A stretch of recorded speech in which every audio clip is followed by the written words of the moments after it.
believing that this region is a calm to behold. But do not be fooled, nothing is close to calm here. These hills and valleys that are home to thousands of families living in Baringo South tell of a different story, a story of residents who have been forced to raise their guard, clutching on whatever crude weapon available with one collective aim. That aim being to fend off bandits who have reigned terror in the region in the past 24 hours, made away with more than 1,000 cattle, and left 4 people nursing serious injuries. The armed to the teeth bandits, believed to have been flushed out of the neighboring Laikipia County weeks ago by security officers, are also said to be responsible for attacks in 3 schools, namely Lamayue, Kapkechir and Karne, bringing learning to a standstill. Na hiyo batambasa au kwa kidogo na nikapagata na Mungu nikapelekewa yangu ng'ombe alikuwa ni 20 na punda 2. Nikapelekwa nikiona macho. Watoto hawajaenda shule. Tunaona kwamba mali yote ambayo ilikuwa hapa, ambayo ilikuwa ni tegemeo, sasa imekuwa ni shida, kwa sababu mambo ya karo na mambo ya vyakula ni kitu ambacho kitakuwa sasa ngumu. It is this series of unfortunate events that has seen residents in Mochongoi, Baringo County now take to the streets, calling on the government to reciprocate the peace intervention efforts it took to Laikipia weeks ago before the situation worsens. Tumeona Matiang'i ameenda Olmoran, akaanzisha district maramoja, akaanzisha police station maramoja, akapeleka askari maramoja. Calls that were reiterated by members of parliament from the North Rift region who want the Ministry of Interior to act fast and precise to avert further bandit attacks in Baringo. Baringo South is not a place of bandits. If they were able to remove them from Laikipia, they also came to remove them from our constituency and Mukutane ward to where they belong. That's the Tiatic. As National Assembly, we have given enough budgetary allocation to that Department of Security, Internal Security and Provincial Administration. More money than any other department, because they told us they want to deal with that issue with finality. We are calling upon the minister to return KPR back. The way he has just done Laikipia, he has given almost over 100 farms to Laikipia the other day, Olmoran. Why not Baringo? This as their counterparts in Laikipia County warned that the region is not out of the woods yet, despite signs of calm returning in most parts of the once restive area, while demanding for the justice of 64-year-old Charles Minor, a resident who was killed by suspected bandits earlier this week, and his cattle driven off. The Laikipia leaders have called on security personnel not to lower their guard. Hawa majangili wanaendelea kuchunga kwa mashamba yetu na wanachunga mchana pamoja na usiku. Hata jambo la kustua zaidi, kulisemekana kutakuwa na curfew hapa. Hawa wakora wanachunga usiku, kwa hivyo inaonekana kana kwamba hawasikizi serikali yetu vile ambavyo inasema. Hii operation ifanywe vizuri, watoke na watolewe, na tunataka kusikia hata bomu zimepigwa. Juzi mtu ameuawa pale Wangwashe akakufa. Juzi hiyo ingine tumesikia Olmoran mtu amekufa. Ilhali tunasikia mabandits wanakuwa escorted. 13 people have been killed in the past 1 month in Olmoran, Laikipia County, following the skirmishes that have been occasioned by instances of cattle rustling. David Mudhoka, TV47. Moving on, the family of the late Dr. James Gakara, who is a key suspect in the murder of his 2 children, will wait a little longer before they can get a conclusive answers on what led to his death and that of his 2 children. Chichi Josephine with the details. The post-mortem on the body of Nakuru Dr. James Gakara, who allegedly killed his 2 children before attempting suicide, was conducted today with post-mortem result expected tomorrow. Dr. Gakara died Wednesday morning at the Nakuru Level 5 Hospital while receiving treatment at the ICU facility. Tumeweza kumaliza post-mortem ya ndugu yetu na imeweza kumkamilisha sasa hivi. lakini ripoti ya postmortem tutaingojea kwa sababu iko anda kwa DCIO na madaktari pia. Government pathologist Dr. Titus Gulungu conducted the postmortem and said that the cause of the death could not be established immediately. However, he says that the deceased body had pricks. Kwa uchunguzi wa kifo cha daktari tumeangalia tukaona alikuwa on treatment, na tumeangalia tukaona alikuwa na pricks, lakini unajua saa hii hatuwezi kujua kama ni yeye za madaktari, lakini hata hivyo tumechukua organs na tissues na sinapelekwa kwa maabara ya serikali ili kumbaini kama kulikuwa na kitu yoyote ambacho kilikuwa sumu ama kimbaya kwa mwili wake. Gulungu revealed that the postmortem on the children's bodies had also established they had been injected with a yet known drug, as they discovered body pricks on the minors' bodies as well. Tulichunguza miili ya wale watoto na according to the examination hatukupata any anatomical cause of death, lakini kile tulipata tu ni a prick on the body of the children. Addressing the press, the family spokesperson Baton Njoroge said that the burial plans for the three are underway, with a requiem mass set on Monday at Holy Trinity Catholic Church, and the three will be laid to rest on Tuesday at the Gakara's Mbaruk home. Tutakuwa na kanisa ya wafu on Monday kuanzia saa 4, na siku ambayo itafuata tutakuwa na mazishi sehemu ya Mbaruk nyumbani kwake kwa daktari, na ambapo tutafanya mazishi yote kwa wote watatu, wachanga 2 na babake. Chichi Josephine reporting for TV47 Nakuru. Indeed, so many plot twists sprouting from that, bringing about the long wait so as to get conclusive answers on the post-mortem results. Now, moving on, did you know that men account for a high percentage of people who die by suicide in the country? Majority of those who commit suicide are young men, with alcohol and drug abuse attributed to the high cases. Fear as Kirari residents in Embu County recall people who have died by suicide in the area, majority are young men. It is under this tree that some of the elders have been converging to pray for what they termed a suicidal spirit, wishing that they would vanish.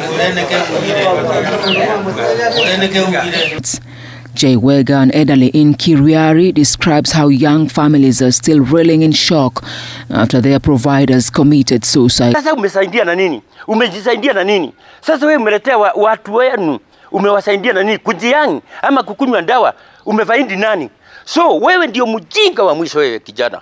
Some of the elders who spoke to TV47 say that many young people here are overwhelmed and burdened and unable to cope, weighing down on their well-being. Kwa sababu mafuta imejaa bei kali sana. Sasa unakuta huyu kijana akirudi nyumbani, anarudi bila unga. Akifika nyumbani kwa mama anamuuliza unaweza kwenda mchana mzima ukoje chakula?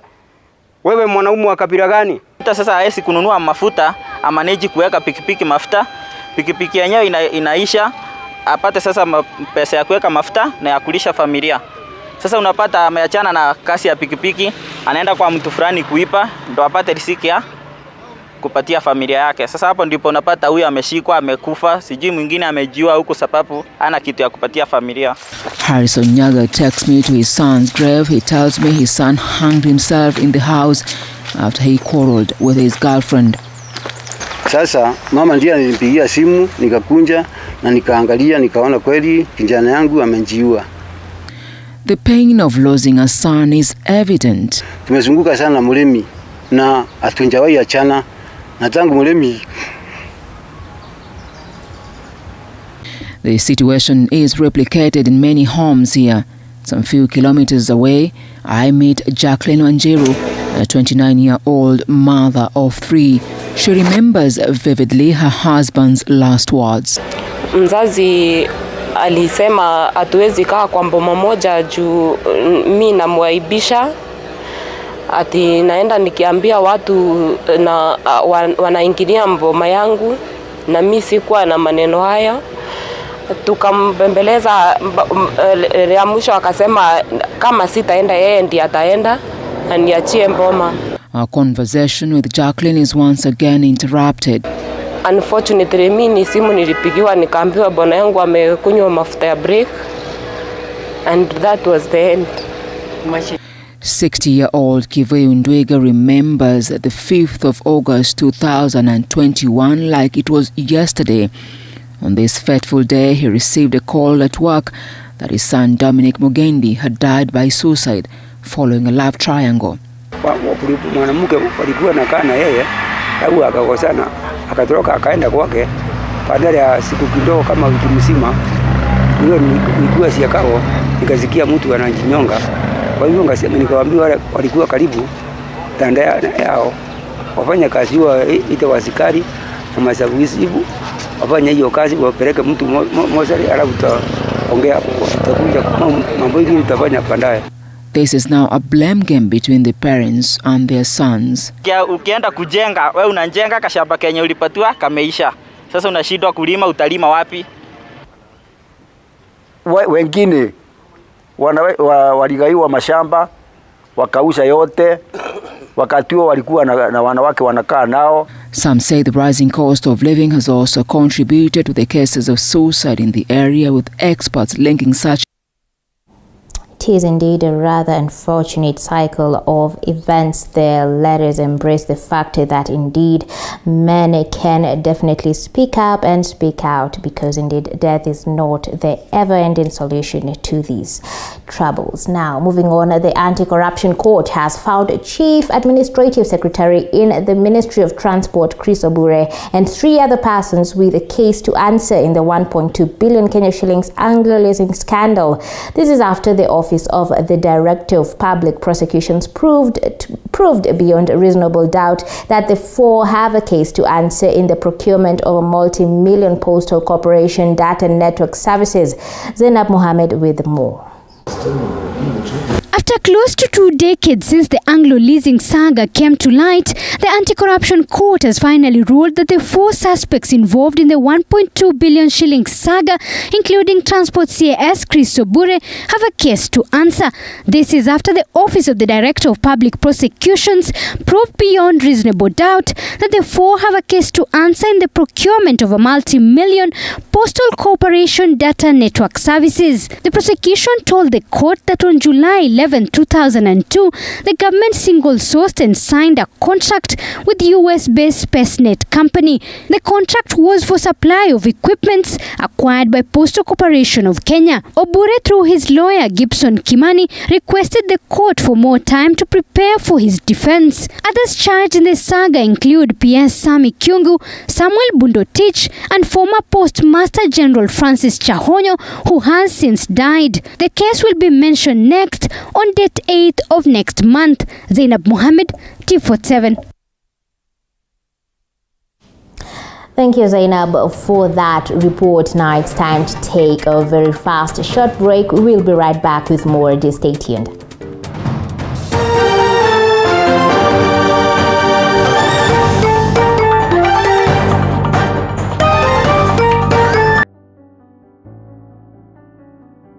Ability is common in everyone. Those abled differently also have immense ability. Maybe we are not good in both, but we can be good in life. They reach beyond the limits in their special, different way. If the society can just be careful in what they call them and how they refer to them, that would at least be better. They need to be loved. They have feelings. They would like to give love. It's a natural thing.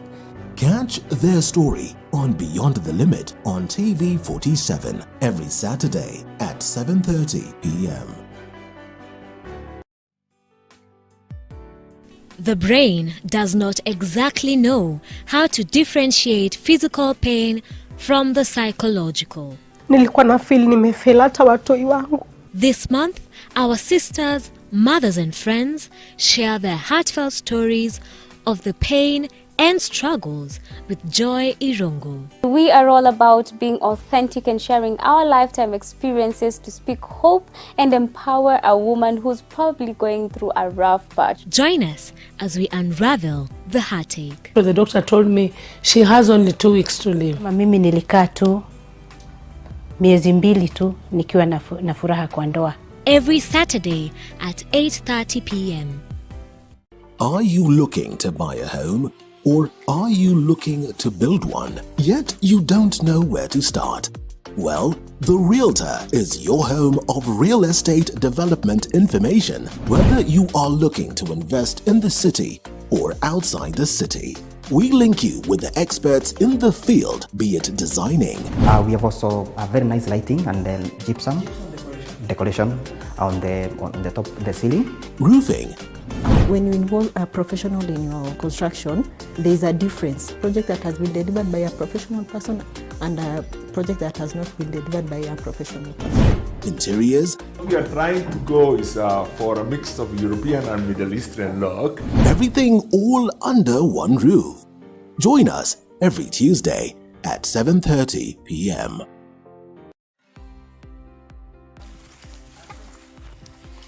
Any waste stream in our society can be turned into a revenue stream.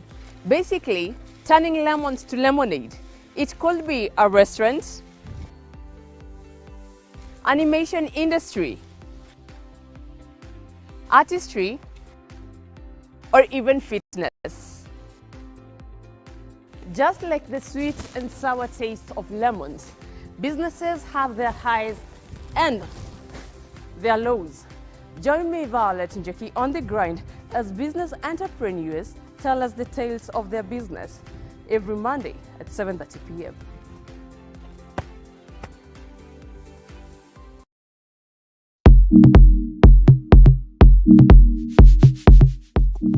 Our version of Kilimo Diaries is different.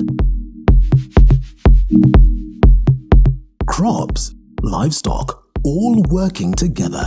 Everything has a purpose, from land preparation, management, and not forgetting the market space. No farmer puts down his tools, and neither do we. Your Farmer's Daily Diary with Sandra Wahito every Sunday at 6:30 p.m.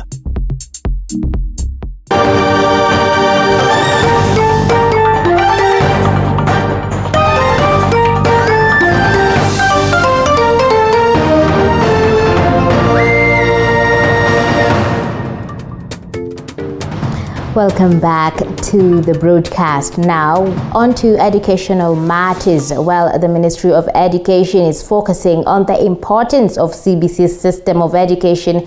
Digital learning has proven to be effective on improving the ability of those pupils who are unable to read and write. Parents in Bungoma County have embraced digital learning through the use of tablets, improving their children's academic performance. Mike Kagongo reports. On foot, we arrive at Wekeleha village in Kantui constituency in Bungoma County. Following poor roads network, we meet Sorofin Nasimiu ready with more than 10 digital learning beneficiaries from Wekeleha Primary School. Nasimiu is instructing them on how to use the gadgets. So when she got a chance to join the University of Nairobi to study. But right before the students are chartered to digital learning, the assistant teacher, Mildred Akinyi, says the pupils are initially categorized in 3 different groups for approximately 10 to 15 days. These learners, we normally do what is called assessment before we enroll them in the camps. During assessment, we have 3 groups that we deal with. As we are assessing these children, there are those children who are at Awezi level and the Silabi level. These children are grouped together. We have those ones in Maneno level. They are grouped together. And then the 3rd group are these children who are at the para level or the higher level. They are grouped together. As we are continuing with our camps of 10 days, we teach these children. After 10 days, we assess them again to know their progress. When we assess the learners, we find that others have progressed to another level. For example, hawezi level, we can find a child progressing to higher level or to the maneno level. Every stage guarantees a student gets enough knowledge to advance to the next level. After this child has progressed to another level, we have again a period of 10 days because our camps normally is 30 days. So, these children who have not progressed, we come again for another 10 days. We bring them back to 10 days. So you find that those children who are at hadithi, who have progressed to the story from the higher level to the story level, these children are now put in reading club. After they are capable of reading, we now group them in a group called Reading Club. Wekeleha Primary School head teacher Margaret Mwankale says the program, which was started by Safaricom Foundation in partnership with Zizi Afrique, has boosted the students' ability to write and read. It has improved learning as a whole, and it's gone viral in the community. I want to thank Safaricom more so particularly because the children who are slow learners can ably read up to a 5-letter word. And this has attracted even the non-enrolled learners. And after learners having gone through the learning camps, they are now able to transit to digital learning through the help of Parent Champion every evening. Wale wakubwa wa hili shirika walikuja Msukuma, tukaenda tukafanywa training ya siku moja na wakatupea tablet kuja kufundisha watoto. Mimi nilipewa watoto 8, lakini kwa watoto 8 niko na watoto 6, watoto 2 wao wakuji. Sasa mimi wao nafundisha watoto 6.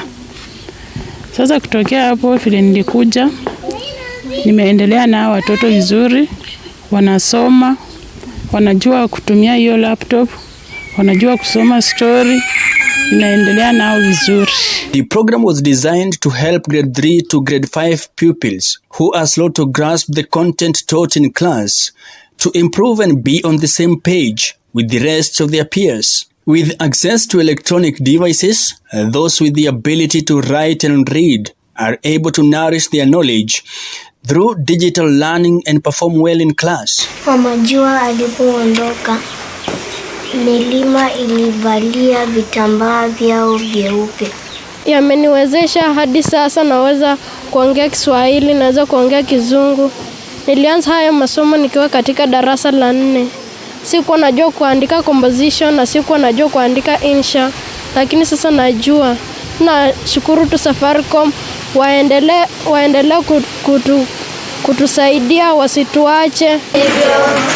Mwanamume mmoja alisema. Beatrice Nyongesa was trusted and appointed by parents to guide the pupils on this program. Wakachukua watoto, wakasema watoto inatakana sasa wachukue wazazi wao wakiwasimamia. Sasa walituita shuleni kama mkutano wa wazazi, na tulipoenda huko wazazi wakatuchagua kama sisi wazazi, walituchagua wazazi 15, na tulivyochaguliwa hivyo wazazi wenzetu ndio walituchagua tusimamie watoto wao.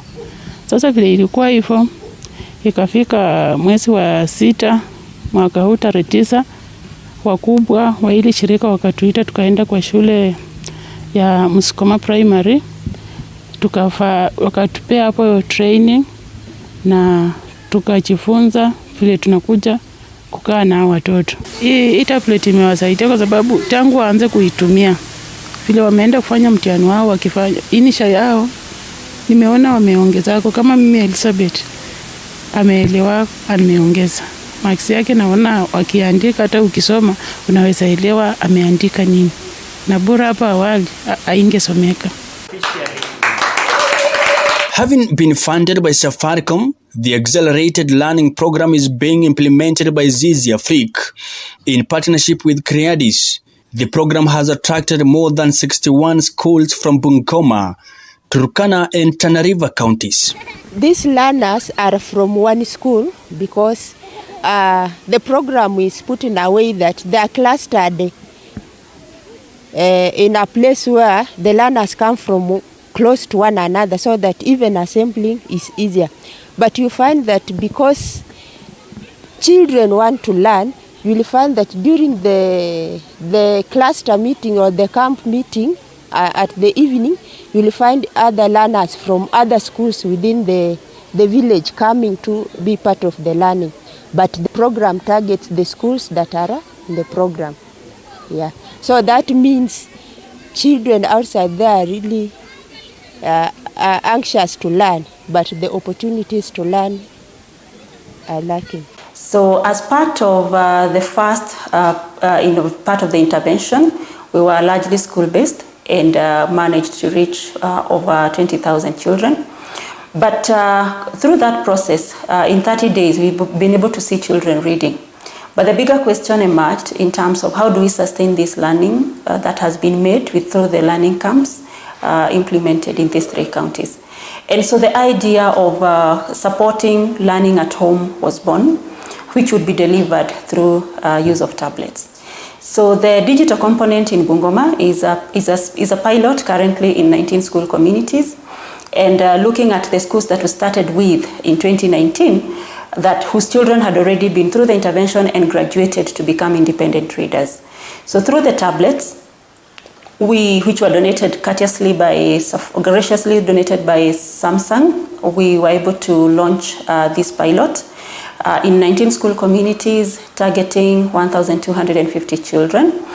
And the aim is that through this research collaboration between Zizi, Afrique, KICD, and Safaricom, we are able to document a process in which communities can support, or households can come in to support learning of their children. This program has also been approved by the Ministry of Education after parents and pupils embraced it. Within it is a whole load of many things. Storybooks, the curriculum, with the support of KICD, it's a whole package that the children are able to use, whether there is an instructor or a facilitator or on their own, by simply touching on the gadgets. The program has also been approved by the Kenya Institute of Curriculum Development, KICD, after proving to be effective in 19 piloted schools. The third item is on content. And on this, we are really grateful to the Kenya Institute of Curriculum Development for providing us with the initial tranche of resources on the devices, as well as PAUKWA. So what kind of content would work for such arrangements, and also learning the dynamics of what does it take to make sure that children have sufficient content to keep learning and to keep engaged while at home.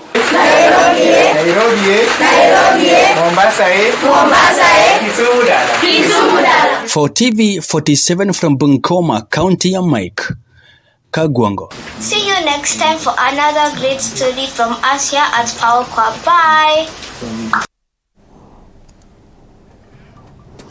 Indeed, success is a commitment and not a wish. On that digital learning special report, it is indeed pre-processing on how Bungoma County has embraced the CBC program, also with the help of various sponsors, which is rather delightful. Thank you, Kagwango, for that report.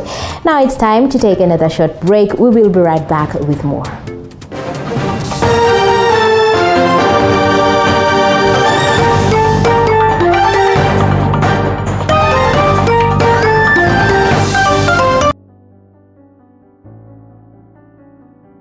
Ability is common in everyone. Those abled differently also have immense ability. Maybe we are not good in both, but we can be good in life. They reach beyond the limits in their special, different way. If the society can just be careful in what they call them and how they refer to them, that would at least be better. They need to be loved. They have feelings. They would like to give love. It's a natural thing. Catch their story on Beyond the Limit on TV 47 every Saturday at 7:30 p.m. The brain does not exactly know how to differentiate physical pain from the psychological. Nilikuwa na feel nimefeel hata watoi wangu. This month, our sisters, mothers and friends share their heartfelt stories of the pain and struggles with Joy Irongo. We are all about being authentic and sharing our lifetime experiences to speak hope and empower a woman who's probably going through a rough patch. Join us as we unravel the heartache. So the doctor told me she has only 2 weeks to live. Mimi nilikaa tu miezi 2 tu nikiwa na furaha kwa ndoa. Every Saturday at 8:30 p.m. Are you looking to buy a home? Or are you looking to build one, yet you don't know where to start? Well, The Realtor is your home of real estate development information, whether you are looking to invest in the city or outside the city. We link you with the experts in the field, be it designing. We have also a very nice lighting and gypsum decoration on the top of the ceiling. Roofing.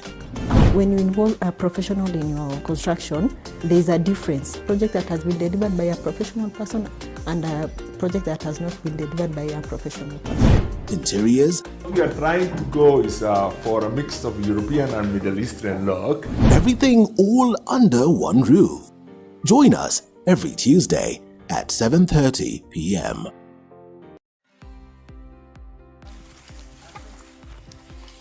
Any waste stream in our society can be turned into a revenue stream.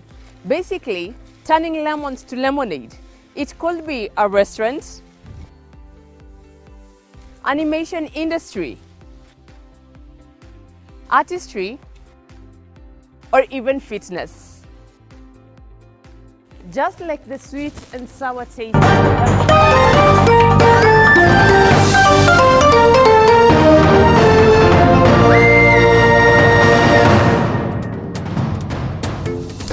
Welcome back to TV 47 Weekend. Now on to political matters, as Deputy President William Ruto has taken his hustler campaigns to Kitui County in a bid to woo voters ahead of next year's general elections. Ruto urged residents to align with leaders focused on uniting the country. He criticized the ODM boss Raila Odinga on his push to amend constitution through BBI.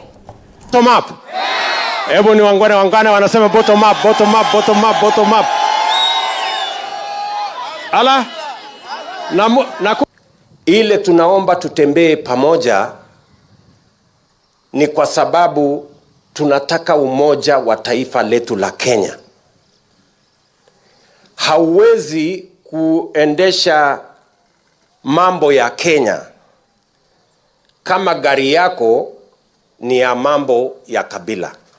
Haiwezi fika. Sijui kama tunaelewana. Saa hizi mimi nataka niwaeleze kwa mfano. Saa hizi tukiongea, hii chama ya UDA tukiwa na Ben Mbai hapa, tukiwa na Nimrod Mbai hapa, tukiwa na hapa Muvangoni na wabunge wengine, tuko na wabunge 150 tayari wa UDA kwa bunge letu la Kenya. Na ni wabunge wa kutoka kila sehemu ya Kenya, kwa sababu tunataka kutengeneza serikali ambayo itamjali kila Mkenya bila ubaguzi. Tunaelewana jameni?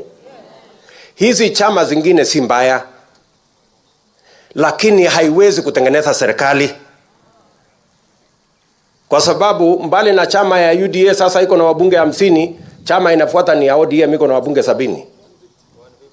150 ya UDA, 70 ya ODM, 25 ya Jubilee, 22 ya Wiper.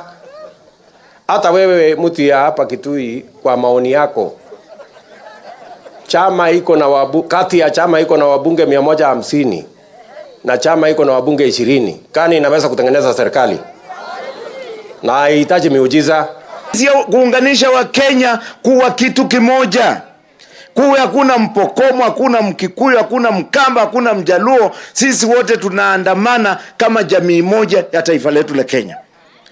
Wale wengine ni misukosuko, wanasuka nywele zao kulingana na ukabila wao. Na sisi hatuna nafasi namna hiyo. Tukiwa na naibu wa rais, tunaangalia Kenya moja, inji moja ya mtu mmoja, ili tumalize ukabila katika nchi yetu ya Kenya.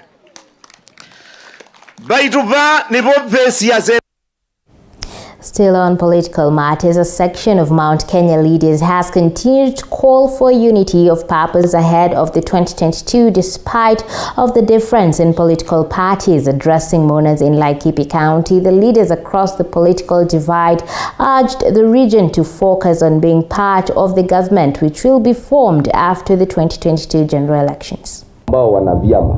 I think I want to tell you to go back and find out why parties are formed. Parties are formed to get power. Hakuna party imetengenezwa ati ya kununua mikate au ya kuku ama ya vitu vingine. Parties are made to get power. Kama mshafanya vyama, pambaneni. Lakini tumekuja pamoja sababu iko mambo tusipojipanga tutapangwa. Tukishajipanga kwa hiyo mambo, kila mtu aende kwa chama yake, akapigie chama yake ndebe. Kila mtu aende kwa mlengo wake. Mimi si wa mrengo wa Kiunjuri kwa wakati huu, lakini sisi ni marafiki. Na mimi sijachagua ni nani nitaunga mkono presidential candidate. Bado nawasikiliza. Na sijui nani mwingine atatokelezea. Siwezi sema farasi ni wawili au farasi ni mmoja. It is too early. Hata mwaka Kibaki alishinda 202 wakati KANU ilikuwa imelemea kwa kiti Oktoba. Uchaguzi ukiwa December ndio ilikuwa obvious sasa. Tuko na one candidate who is ahead. It is too early for anybody to think they are the only one. Wale watu wawili wamenishangaza siku ya leo. Ati mtu anaitwa Senator John Kenywa, ambaye niliweka kwa gari yangu 2013, nikamsugusha na ekipi ya mzima, akapewa chakula na mama Kionjore for 3 months. Hata message ya condolence hakunitumia. Hata message ya kuniambia pole hajanitumia kwa WhatsApp ama mahali ingine. Rafiki yangu Mariro, unajua Wachira wa West huwa ananipiga kwa sababu moja. Na niseme ukweli, mimi niliwapanga wakashinda Wachira. Wakati uchaguzi ulifika, niliita Kenywa na Mariro, sportsman arms. For 6 hours, nikaelezea Kenywa na Mariro. Kenywa ukienda kiti ya MP na Mariro enda kiti ya MP, mtashindwa na Wachira. Kwa hivyo nyinyi jipangeni, moja aende senator, mwingine aende MP. Hawakuwa na pesa. Nikawapatia pesa ya kununua materials, tukaweka in 2 days. Kenywa kaenda senator, mimi natubu niko kwa kanisa. That is the way Wachira Karali lost his seat. Mariro hajanitumia labi ama kuniambia pole. All what I want to say before the church, sijawahi kukosea hawa watu wawili. Hayo nimesema ndio ya kwanza kusema juu yao. I'll never say anything about them. Mungu ambaye anaishi aonekanie na endelee kwa rehema. Because we lack what you call unity of purpose. When today you talk about a few of our brothers and sisters who have been lucky to form political parties, the biggest question should be, wape wale wengine ambao wako na vyama zao. We are a divided house and we cannot blame anybody ambaye amekimbia kwa uwanja, amekuja Mlima Kenya na anaongea na hao raia. Nasema hivyo because we should not perceive any party leader as a threat to the existence of our parties, because our parties should be driven by our ability to come talk to our people, convince them and make them rally behind the agenda our political parties are fronting. So I'm calling upon my sister Mada Karua, Mwangi Kionjori na wale wengine akina Munya na Kabogo, wacheni kuconcentrate na kulialia kushindanga mkisema mnashurutishwa mvunje chama. Nyinyi tengezeni sera zenu, ingieni kwa ground, ongeeni na watu ya kanisa, ongeeni na raia wakubali, kwa sababu compare safi. If you want us to have a narrative that will be sustainable in this mountain, let's come together and agree on one thing. We are coming together for unity of purpose. Wale na wao wamekaribia rais, akina Kanini Kega huko hapa. Muache kudanganya Uhuru, ground ni mbaya na raia wanaumia. Wanaumia, hiyo ndio ukweli. Raia wanaumia. Nasema hivyo kwa sababu iko mabroka, ukipigiwa simu na Uhuru na Zurura ukiambia watu niliongea na Uhuru jana usiku. That included consultations with members of my family and supporters of my bid in 2022. The aspirations of my people of Nyandarua are envisaged in the manifesto and vision of the United Democratic Alliance UDA, as clearly spelled out by our team leader, His Excellency Dr. William Ruto. That said, I hereby announce that I will be running for the Nyandarua County senatorial seat on a UDA ticket. Yay! Moving on, police in Ekero area, Mumias East, Kakamega County, are investigating a case in which a decomposing body was found in a sugarcane plantation without arms, legs, and a head. This morning, elsewhere, the Independent Policing and Oversight Authority, IPOA, has launched an investigation over the mysterious death of a man who was allegedly arrested by Kangundo police officers on Friday. Police in Ekero area, Mumias East, Kakamega County, are investigating a case in which a decomposing body was found in a sugarcane plantation without arms, legs, and a head this morning. Eyewitnesses say that the man may have been killed elsewhere and his body dumped in the farm. Residents are now urging the police to beef up security in the area to ensure safety. Nakuja asubuhi kukata nyazi. Kisha nikapata pale nilikuwa pale chini kwa mtaro, nikaona umbwa ziko saidi, yani upande wa juu huko. Kukuja nikapata ni mwili wa mtu. Sasa nikafukuza zile umbwa. Nikasonga karibu, nikashangaa kwani ni mwili kweli, nikaguza hivi. Na ilikuwa mwili ya mtu. Katwa na umbwa zilikuwa zinakula na miguu haikuwa, mikono zilikuwa zimekatwa. The body of the deceased has been moved to St. Mary's Mumias Hospital mortuary while investigations continue. Elsewhere, the Independent Policing and Oversight Authority, IPOA, has launched an investigation over the mysterious death of a man who was allegedly arrested by Kangundo police officers on Friday under unclear circumstances and later found dead. Mimi ripoti nilipata asubuhi kitu saa 2, mwendo wa saa 2 hivi. Agava ndo wanajua. Juzi walituambia tu wako hospitali Kenyatta mortuary. Yake aliuawa tu hiyo na serikali. Kwani sisi tulifanyia nini serikali? Niko na huzuni sana, nilikuwa hata mimi nafanyanga kazi hapa sokoni. Sasa hii kitu ilifanyika sasa vile mtoto alitolewa kwa baa, akaitwa nje, akapelekwa pahali hatujui. Sasa sisi tunasikia mtoto amekufa. Sasa hiyo ni kitu gani? Tunaambiwa mtu amekufa. Ameuawa na nani? Kama serikali ilimtoa, si ndio ilimuua? On to Kamasian location, Kericho County, where a senior chief has been arrested over claims of sexually assaulting a 19-year-old woman. The chief was rescued by police from an angry mob who were baying for his blood and taken to Londiani District Hospital for treatment. The victim's husband, Dominic Korir, who is a border operator, claims that the chief had been sending his wife love messages. Nilipata tu message, aliandika uko peke yako, alianza Sunday akiandika hiyo message. Sasa akaandika on Sunday uko peke yako. Na akaendelea hivyo, akapigia bibi yangu simu, bibi yangu anakata simu. Chief anakuja paka kwangu, anarudi. The next day anakuja on Tuesday, anakuja paka kwangu, anakuja kupeleka bibi wangu paka kwa shamba, anaenda kurep kwa shamba. Elsewhere, shock has gripped Ndonyero village at Igegania in Gatondo North constituency after irate residents burned a house to protest the death of a man believed to have been killed by his kin. The act residents demolished the 3-bedroomed house and a kitchen in protest of John Gatonye's brutal murder allegedly by his wife and son. Gatonye is reported to have died while receiving treatment at a Thika hospital. Babangu alikuwa anaitwa Karare, naye ndiye aliuawa akiwa mtu wa kwanza. Walimuua alafu wakamweka pale, tukaitiwa akiwa pale. Tena baada ya hiyo walishikwa na wakapelekwa ndani. Kukaa kidogo wakaachiliwa. Sasa vile waliachiliwa wakakuja na wakakaa wakiwa uhuru.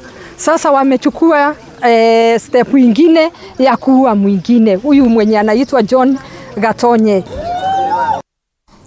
Moving on, Ola Energy has announced its expansion program and the adoption of renewable energy in a bid to reduce the consumption of fuel. While launching the new Ola Energy branches in Kilimani and Gitaro, Kikuyu Chief Operating Officer Maurizio Libuti said it is a step towards renewable energy technologies as the best way to supply environmental friendly and affordable energy to all Kenyans. Say the main topics, and the group is also helping. I mean, it's very sensitive and what is all the transition to the new energy, so we help our customer to consume less, so through the energy savings starting from fuels. We help the industry but also the drivers to reduce the consumption of fuels. At Ola Energy we serve 40,000 customers every day. And this is across the 108 stations we have. And now today we are happy to not only to open Gitaru, but also to say to our customers that we have providing a reward system. As Paul has said, if you go to the App Store and download the Ola Go app, today you will get 300 points. And as you go and as you continue fueling at the various service stations, you will get rewards which you can redeem. So please come in, keep going and get rewards as you go. Now it's time to shift the focus to sports with the Dapperman himself, Dennis Otieno, sports